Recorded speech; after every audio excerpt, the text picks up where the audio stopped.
Dr. Jaishankar, breaking with tradition. Maybe I can this time start with you. And, since last year, since one year ago when we met here, we have seen that the wars have continued unabated. We have seen climate shocks and natural disasters occur frequently. Great power rivalries with new dimensions exist. What have we learned in the last 1 year? What has India learned about both power and vulnerability? And how is it shaping Indian foreign policy today?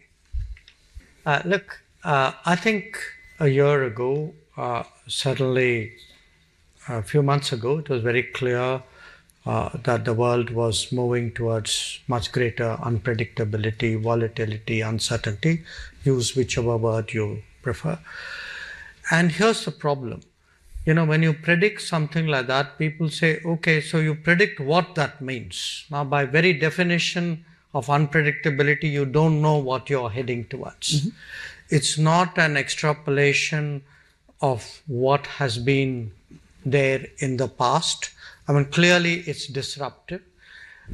But again, the human mind, like, for example, people felt in unpredictability that it'll be a variant, for example, of somebody's second, first term would be different, first term, and then what happens. But what we are seeing is terms are different, times are different, a few months make a difference, a few weeks make a difference, a few tweets make a difference. So actually, it's really quite a, I would say, an experience for the world to go through this level of policy changes, of practical impact of that. And also the fact that so much of it is done so publicly, that it's played out in the full glare of the spotlight. So that's one part of it. The other part of it is, if you look, I'm talking, the last 3-4 years, we began out by worrying about our supply chains and our sources of production, and said, okay, when we said, let's de-risk the world, let us hedge against uncertainty, that meant having more production centers, having more supply chains, more resilient, more redundant supply chains. But now we also have to protect ourselves against the uncertainty of market access. Mm-hmm. So, you worry about over-dependence on markets just as you worried on over-dependence on suppliers or over-dependence on connectivity. So you could say, in a sense, almost the entire economic chain has become far more riskier or far more difficult really to assume in many ways. So I would say today the central proposition probably in diplomacy, in international relations is how do you de-risk, how do you hedge, how do you become more resilient, how do you safeguard yourself against unforeseen contingencies, which again I emphasize by definition are unforeseen, and really sort of build policy and build in a sense plans around that, and that's a very big challenge for the entire world. And since, and I'm going to turn to the secretary from Mexico, but before, just as a lead-in question to the question to you, I saw on Twitter that you had met a group of Global South countries recently, yesterday in fact, and today. And you've been discussing, of course, the imperatives and collaborative methods on the days ahead. We talk about the South-South agenda, India, Mexico, Brazil, and other large economies in the Global South. They talk about working together, partnering together, finding solutions together. Can you scale up to substitute for the missing link in many of these projects? I'm not sure, Samir, that I would accept that binary. By the way, among the people I met were all my European counterparts as well. So I think it's too simplistic to put it put North in a basket and South in a basket. And there are some countries which fit neither. So it's a much more complicated, much more nuanced world. I think many of the concerns, for example, which I articulated are also concerns which are shared in Europe. I mean, I certainly heard that from my European colleagues. So what is happening, that's why I would, in a way, say the model, we've had an accelerated move into a multipolar world. Okay, a multipolar world where actually the most important poles of the world are today driving multipolarity, not diluting it.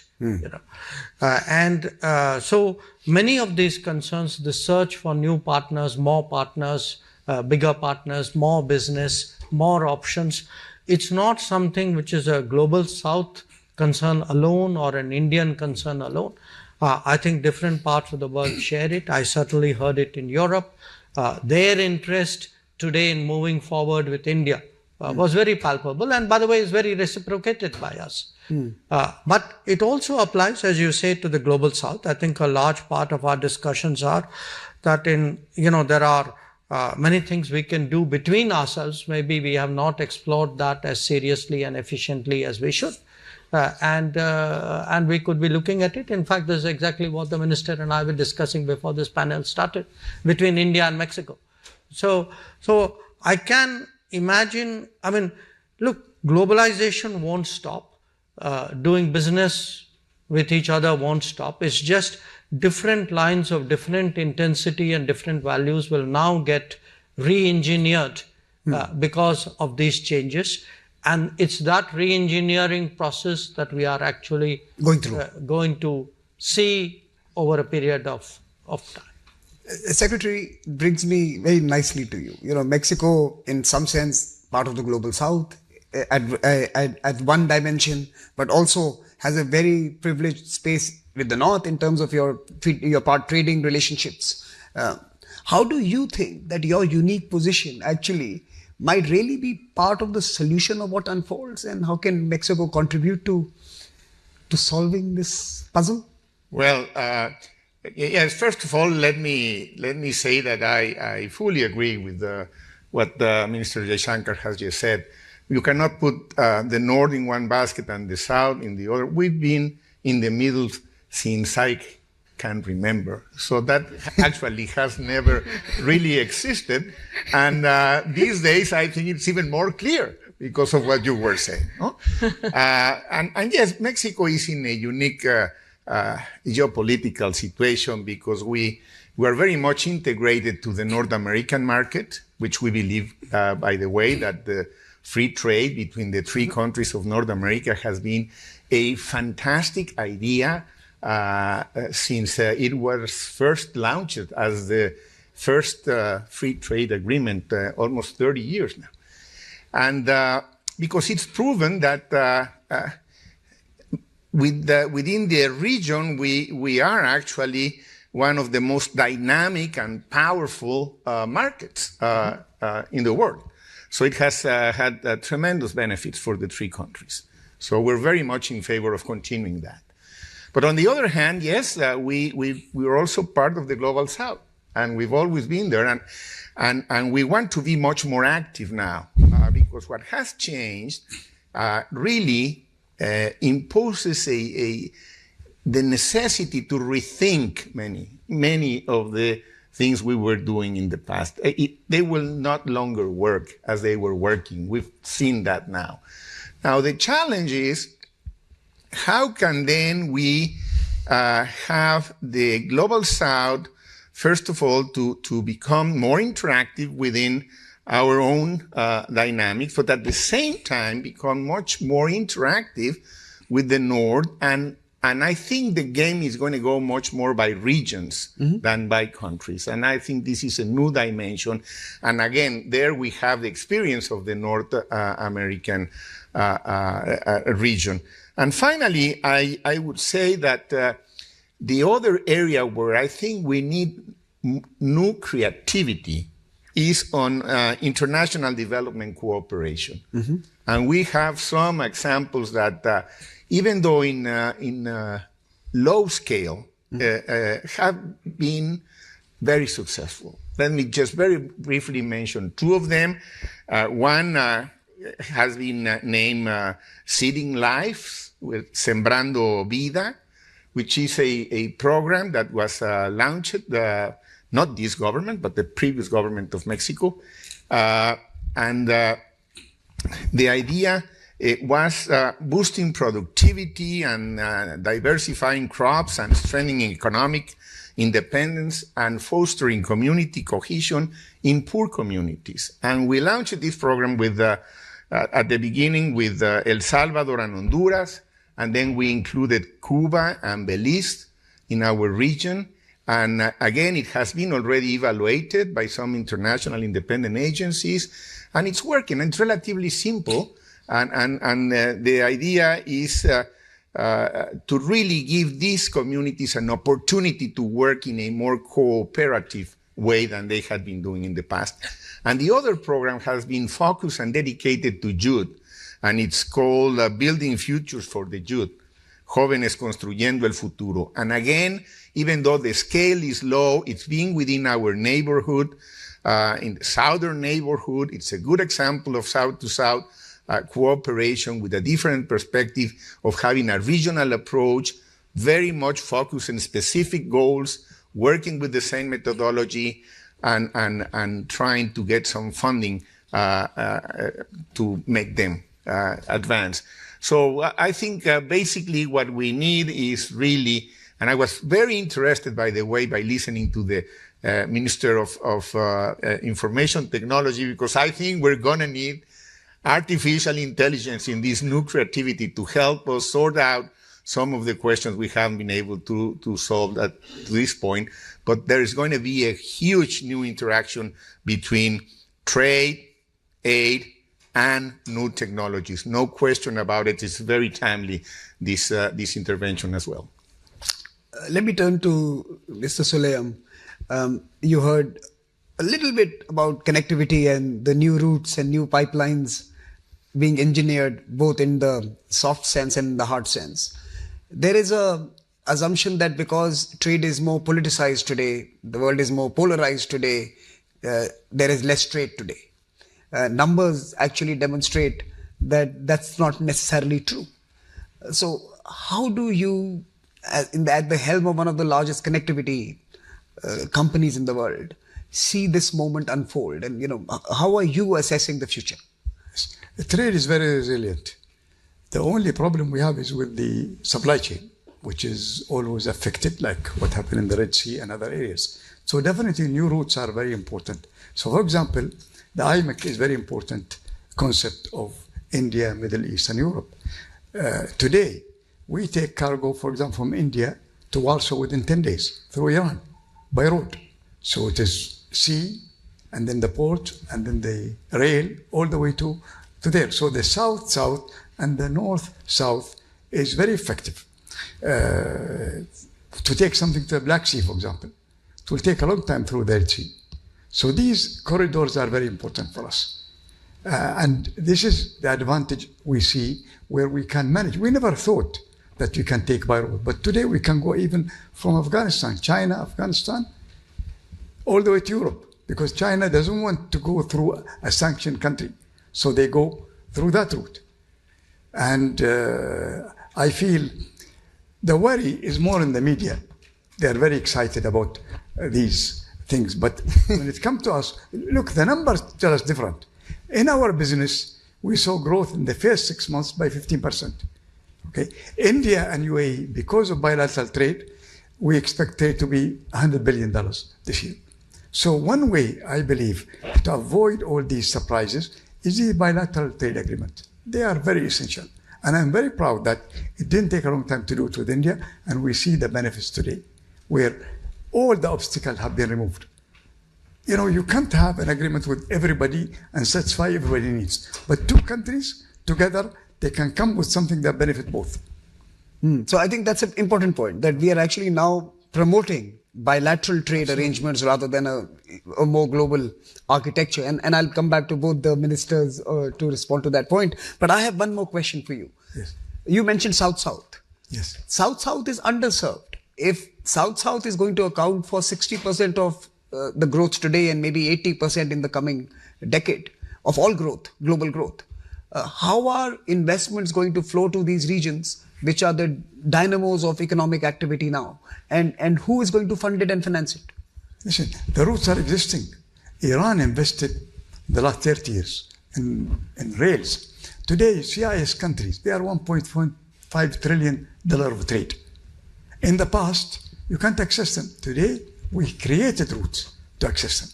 So that's very important. Digitalization is very important also, where we all have to speak the same language. That's very important. Okay. Another thing which is interesting is we noticed that all the air cargo that goes to Africa from the Far East goes all the way to Europe. And from Europe it goes. I'm talking about not the commercial cargo, it is the charter cargo. And that is like going in a triangle. So we are promoting South-South, meaning Far East, Dubai, Addis Ababa, Ghana, and Latin America. It is faster. We did a consignment from India. It saved 14 days, garment to Brazil, by using this route when we introduced it. Okay, and I don't know, like $14,000 of saving. So we have to come up with the new ways. We cannot just rely on the old ways. This is what everybody is doing. And with AI today, you can predict faster, you can add value, and you can save, both in cost and in time. And today, I tell you, for many of the exporters, it's not a matter of how much it costs. It's a matter of whether it arrives or not. I mean, we are faced today in a situation when you go to buy a car. We used to go and buy a car and drive it out. Today, you have to order a car. Even from China, it takes 6 months to order. So people are more worried about how fast you can deliver. And that's why we established many logistic parks around the world. In CIS country, in Uzbekistan, we're building a big one. In Kazakhstan, we have one. We have a big logistic park in Hong Kong. We have in China. We have in Japan. These are that allow us to really overcome these surprises. Because today, even the Far East, something interesting is that, look at Indonesia and all these countries. They cannot produce enough for their own consumption. The market is big. Indonesia is like 300 million. Okay, so more production facility had to be in India, where we are developing now. And India today is close to Africa, very close. You know, nothing can come from Far East faster than from India. So I am really very passionate about how much we can do. We're developing industrial parks today in Gujarat, in Kandla, where we will, once the port ready, we're going to have production facilities so that you can supply huge markets in Africa. Leslie, let me turn to you. Look, there was a Western consensus that being a development partner to the countries that were emerging and developing was strategically good for them. It was not just altruism, but it was also strategically important to be a partner to countries as they were emerging in their development journeys. Do you believe that the developed world has now changed its mind, and it no longer needs to be or wants to be a partner to many of the countries that are seeking and aspiring for better lives? And are they really of the view that this now can be delegated to other countries, for example, Beijing, to do? It's a big question. So first of all, I have to say I went from being puzzled and then depressed as we began with Dr. S. Jaishankar, who I have tremendous respect for, all the way to yourself, where I felt a bit of optimism. But I guess to answer your question directly, I mean, I think it's not a monolith, the developed world, in the same way that the so-called global South is not a monolith, nor is the developed world. It's not only not a monolith between European countries and Japan, Korea, name your countries in the United States. It's not a monolith within the United States. And let me start by saying that I just asked one of my colleagues, I'm now in Chicago at the Chicago Council for Global Affairs, and I asked one of my colleagues, where is the data on American public opinion towards foreign assistance? And 2/3 of Americans are not happy with cuts to foreign aid. and that includes around half of Republicans, which is higher than you would imagine if you were listening to the media or some of the headlines. So first of all, you've got to separate the public from national leaders, and particularly from the current U.S. administration, which has a very singular view, which isn't even representative of a number of people in its own parties.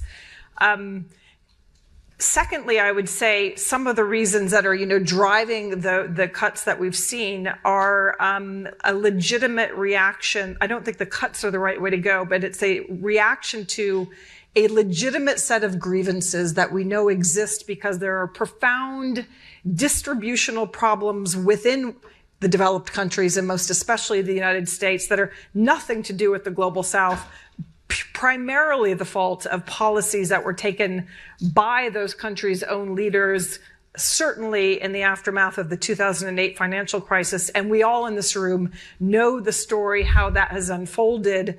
And the current policies, tax cuts, deregulation, attacking some benefits that are critical to low-income Americans, don't help resolve that problem.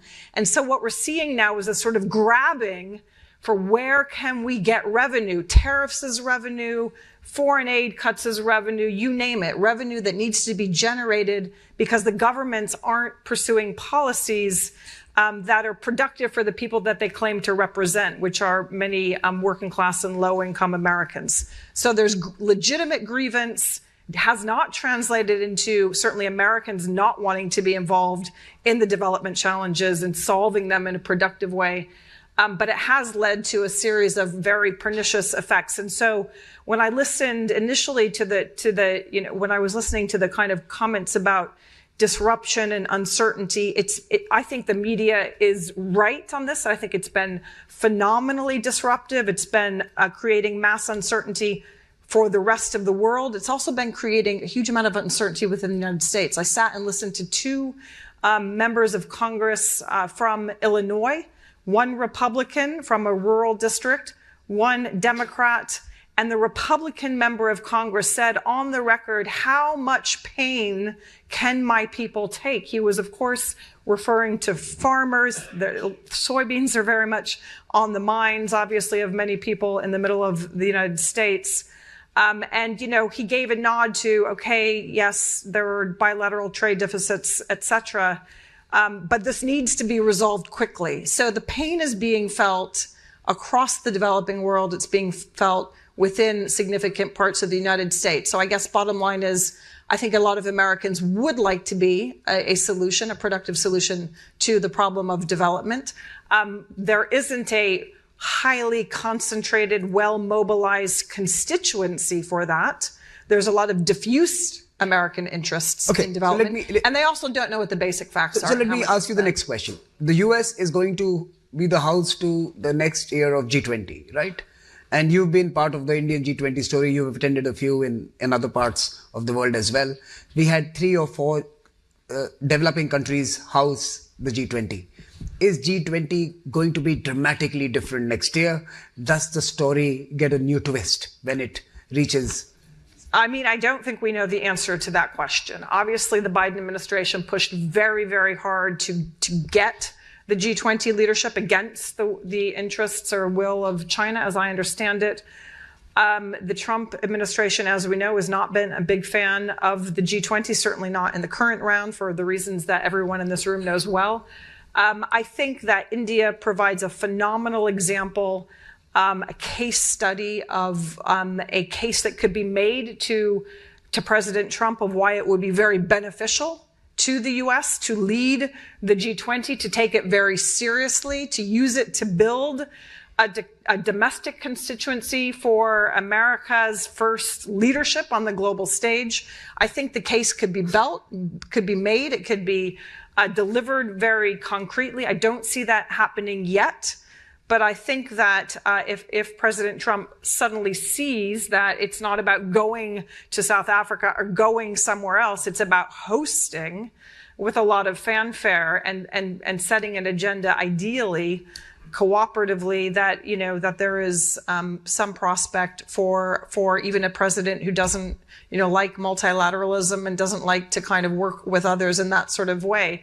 I think that one could make the case. I'd certainly like to be part of the effort to make the case. I think it would be tragic loss to lose the momentum of the last 4 years. And let's be realistic. The last 4 years have been very difficult because, the elephant in the room of geopolitics in the Middle East, between Russia and Ukraine, the global impacts of all of that have clearly gotten in the way of the G20 being, meeting the ambitions of what people have wanted it, wished it to be. Still, there has been tremendous momentum, and it's come out of the developing world. Look, if you were to talk to some of your partners at the G20, I'm just giving an advice. Maybe you could get the White House ballroom ready in time for the G20 summit. But that's just an aside. Now, let me just, we are really running out of time. I'm going to ask you just one question each, last round. And it's, it's not my fault. It's New York traffic that we all started late. But look, only one question each. And I want to focus on technology because that's something that we are really focusing on. Mexico has a unique challenge, opportunity, as well as a policy proposition where it needs to now marry the age of AI to its manufacturing prowess, create a value chain in this digital age, which continues to have Mexico at its core center and an important part.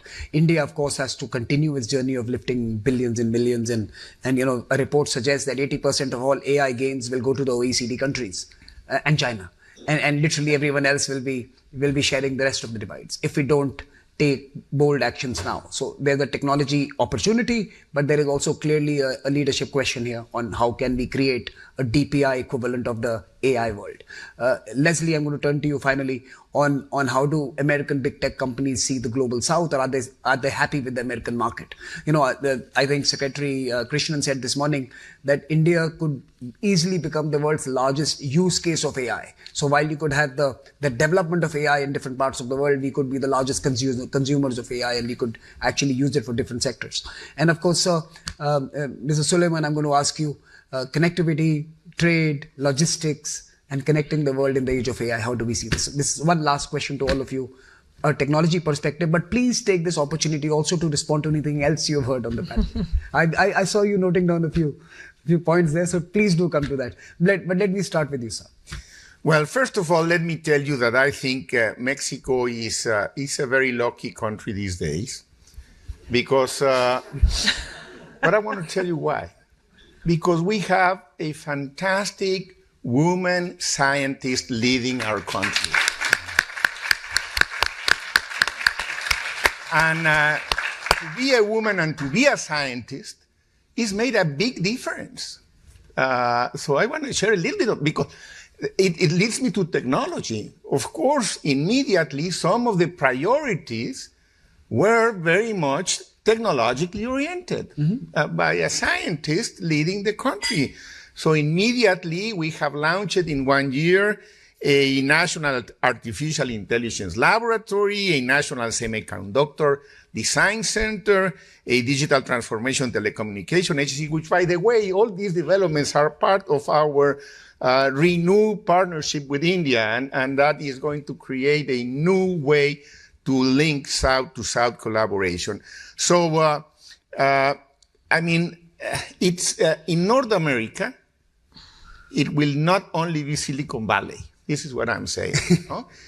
We are ready to compete technologically. We have the human resources, but overall, we have the political will and the conviction and the determination that we need to move forward on that direction under strong leadership that has a popular support, international trust, as well respected, and we're open and willing to make our own plans, of course, considering the all complexities that Mr. Shankar has been telling us about, and not predictable.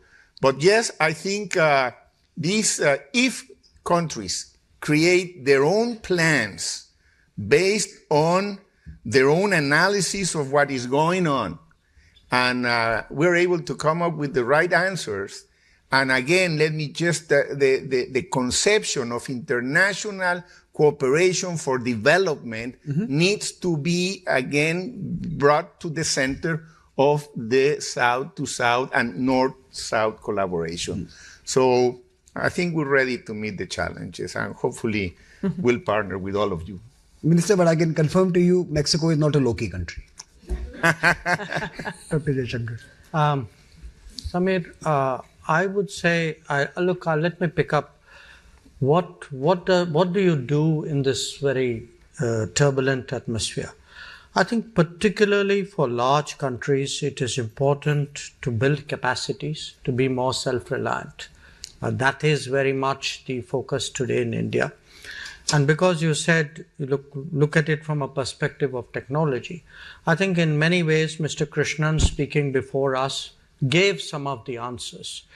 And we speak of multipolarity as though it's something that will happen. You have to build multipolarity. And you build multipolarity by building national capacities.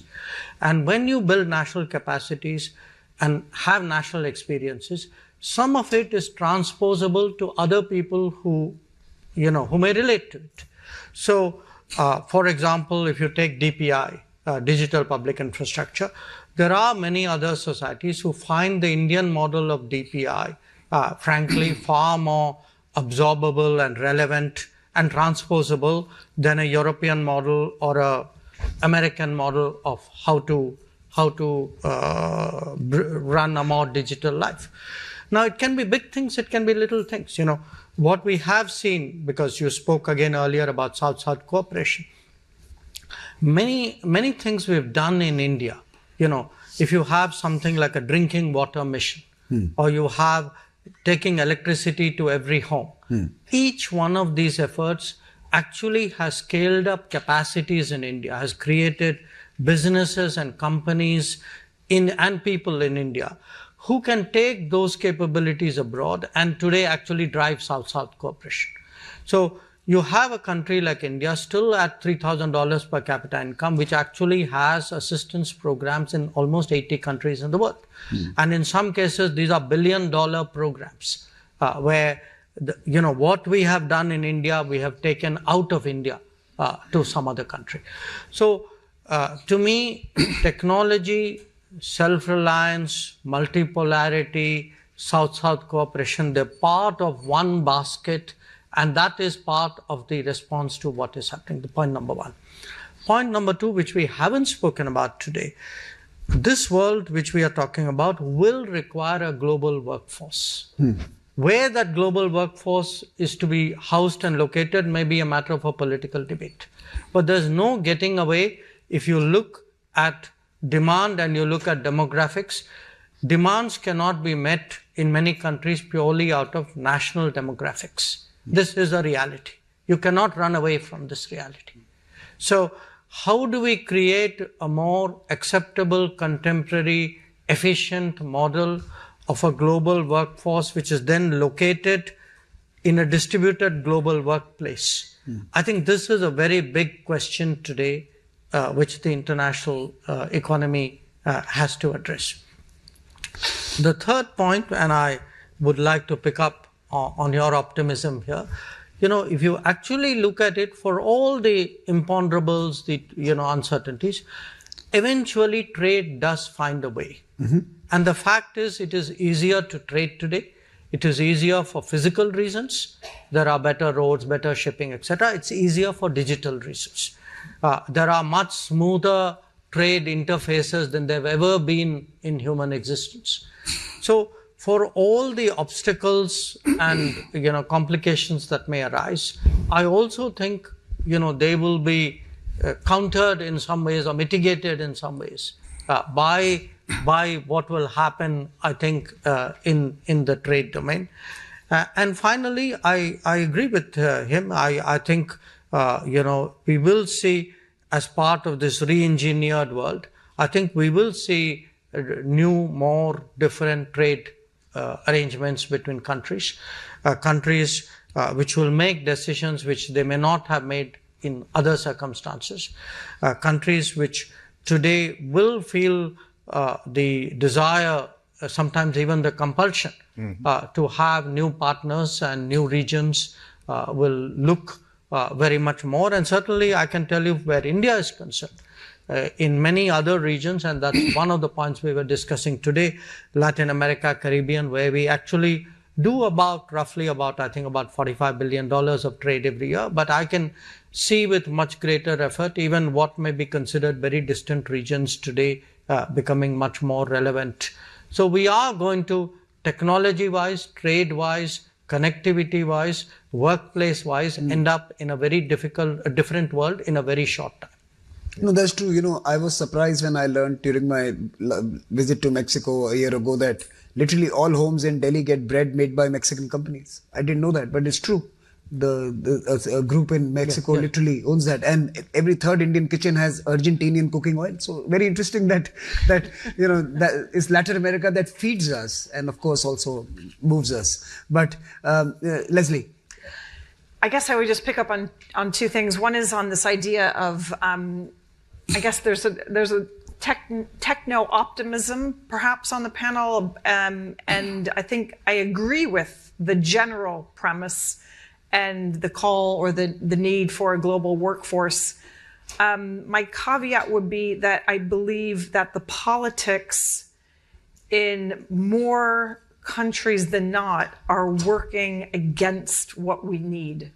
Populism, nationalism, illiberal claims that are empirically wrong about immigration, about migrants, in too many countries are pushing in the wrong direction for those own people in those own countries and those own leaders. And that's not only at the low end, that's at the high end. Look at what's happening with the politics of H-1B visas in this country. It's absurd. And it's potentially catastrophic for some of the technological capabilities and movement forward that the U.S. needs, let alone the fact that it's just tremendously wonderful to have a diversified international, phenomenally intelligent workforce in the technology sector that comes from all over the world. We should have the best and the brightest. And that need and that desire and that ambition just doesn't square with the politics, with what's happening across many major research universities in the United States, potentially in the United Kingdom. If you look at the percentage of support for some of the Reform Party policies on immigration, it is very dangerous and potentially disastrous for what could otherwise be transformative potential of technology across many countries. And so I think that we have to be very aware of it, very realistic and honest about it, and work to change the narrative, to change the storyline, but also to produce policies that take the distributional consequences, which are very uneven, and address them and make sure that the benefits are delivered more equally. If we don't learn that lesson, we're not going to make the kind of progress that we absolutely need to make in the next few decades. Look, I am going to end this panel on an optimistic note. I'm going to turn to Mr. Soleiam. Mr. Soleiam, please. Technology is really the backbone of our business today. And there are many platforms, some we did and some existing. Like with India, for example, India Payment Innovation UPI is a very important system that can be adapted by the custom, and we adapted it today in UAE and Oman and many. We have a port community system, which is basically a platform where when someone wants to get his cargo out of the port, they go into this platform, and from there he will clear his customs, he'll pay the payment, and everything digital without even seeing an officer. In Dubai, we call it Dubai Trade. In India, we call it Bharat. In Africa, we call it Africa Trade. It's the same system. And we used it even in England, called CNS. Blockchain. Today, blockchain is a very important system because, I tell you, we have looked at a cost of a commodity, many commodities. We found out that just by using blockchain, people are paying 40% more than the real cost. So you look at the real cost, and blockchain give you two. things: encryption and transparency. And whatever is bill issued, nobody can change it. The supply chain is inefficient and nobody wants to disrupt it. And we are trying to disrupt it now. And when we go to the trader and show them, they can't believe it. Another one is trace and track platform. We have our own, where it gives us an opportunity to actually get the customer ready to deal with it. Another one is called, is from the World Customer Organization. It's called Authorized Economic Operator. And this is very interesting, where basically even if a country doesn't have a bilateral trade, it is an agreement between two customs authorities. We did one with Korea. We're doing one with India now. So with Korea, for example, we suggest the top companies who are well respected, never evading customs, and have good financial backing. And the Korean will give the same. And we will nominate them, and they will get a fast track deal instead of everybody else. And that's already existing. This is existing between America and Canada, and we're doing it now. We're going to do it with India, we're doing it with Korea. So these platforms will help to avoid surprises and delays. No, I think so. I think that's a wonderful note to close this conversation. That technology is a opportunity, can also be a savior, and can certainly help all of us in building a new framework for the future, which is centered around humans. Like I said, it's a people-first world eventually, because politics also is on the streets today, and people of the streets want answers and responses to their requirements. Certainly, I think there is enough to take back, that there is lots of conversations happening besides what you read in newspapers. So my takeaway is that while all of us are focused on the headlines, there are real conversations happening amongst 193 other countries to build something that is going to respond to the unpredictability that we all live in. So please join me in applauding this wonderful panel for their intervention.